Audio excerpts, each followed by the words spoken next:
The Marvel vs. Capcom 2 collection just got a big addition to the roster in a relatively small package. Ladies and gentlemen, I present to you the ThreeZero MDLX Megaman.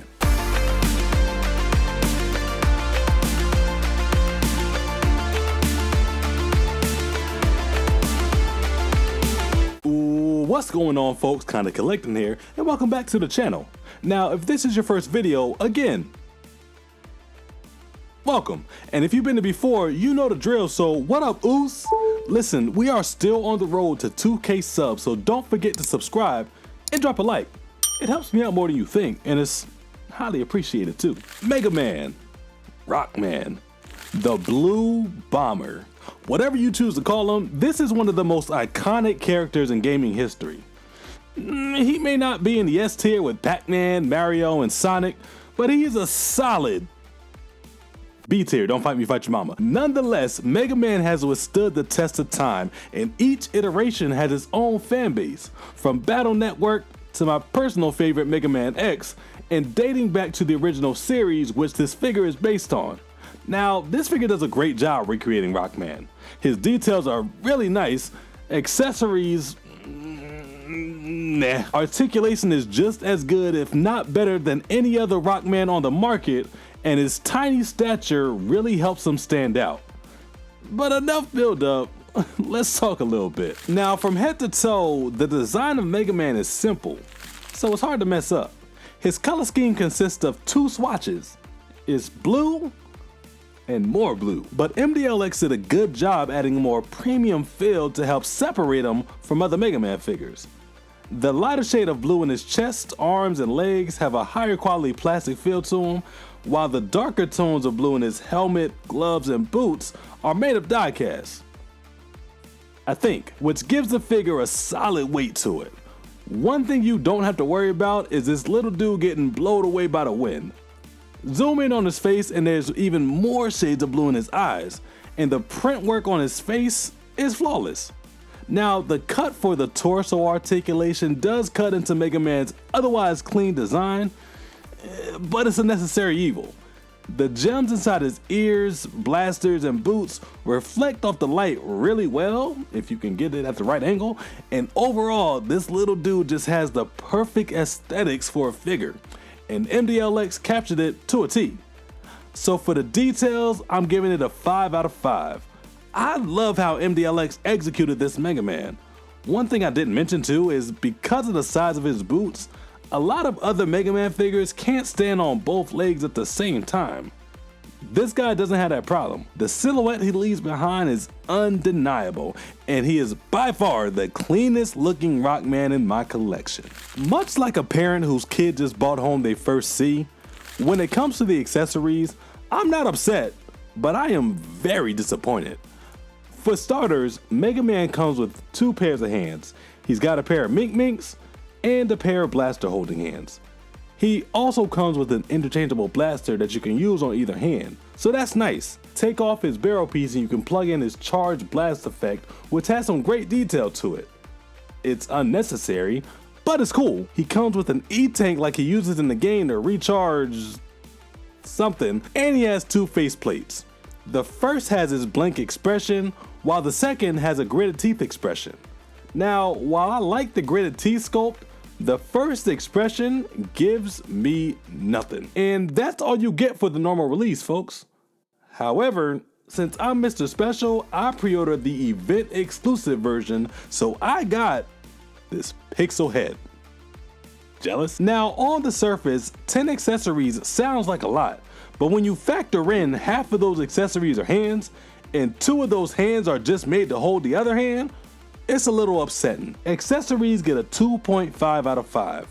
For $40, I would have liked to have seen them come with at least one waving hand and a peace sign. And for faces, there should have been a yelling expression, a happy face with his mouth open, or at least a smiling faceplate.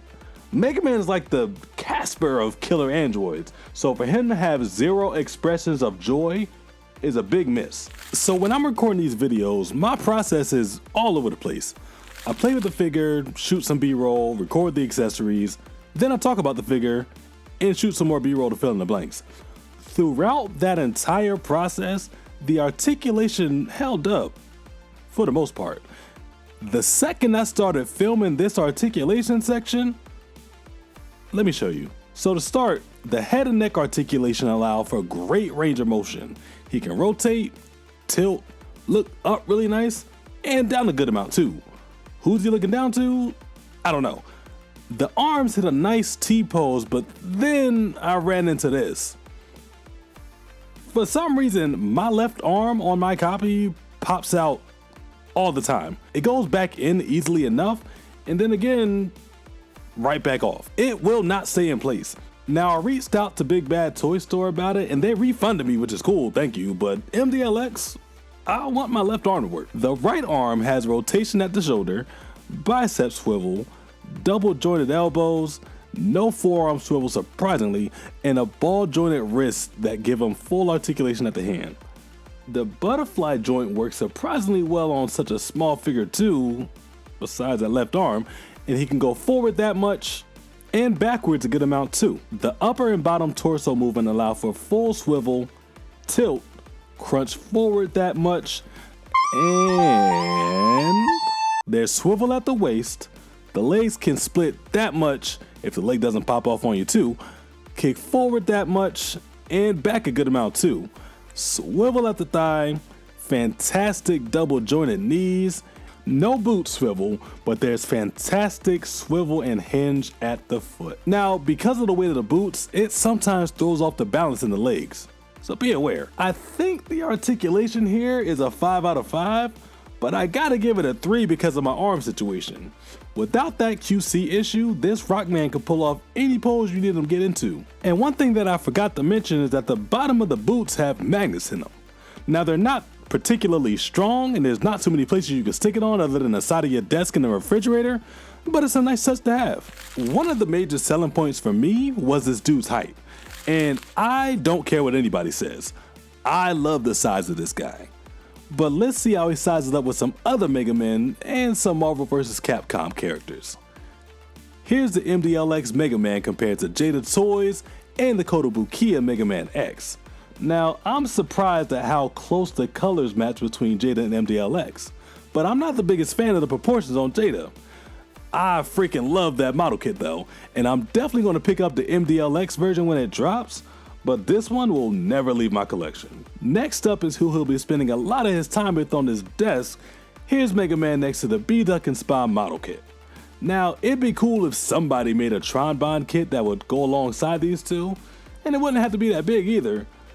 But so far, nothing. Here's how he stacks up with a couple S-tier characters with the Jakks Sonic 3, Sonic and Knuckles. And I know these characters are great for the price, but I cannot stand their scale.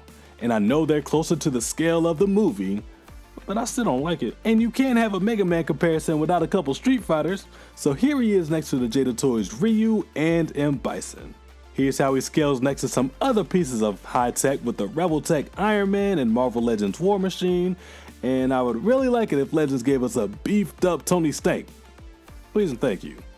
Next we have Team Special Arms with the Legends Cable and Spiral. Let's stack the odds against them with the Marvel Legends Juggernaut and Venom.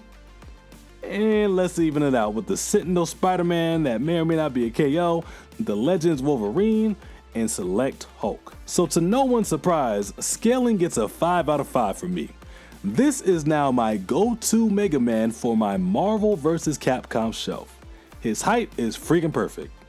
Nothing more, nothing less. On paper, the MDLX Mega Man should have been the best Mega Man release to date. It's a simple design, it's got all the right articulation points, and it's the perfect scale. But for $40, it doesn't quite hit the mark.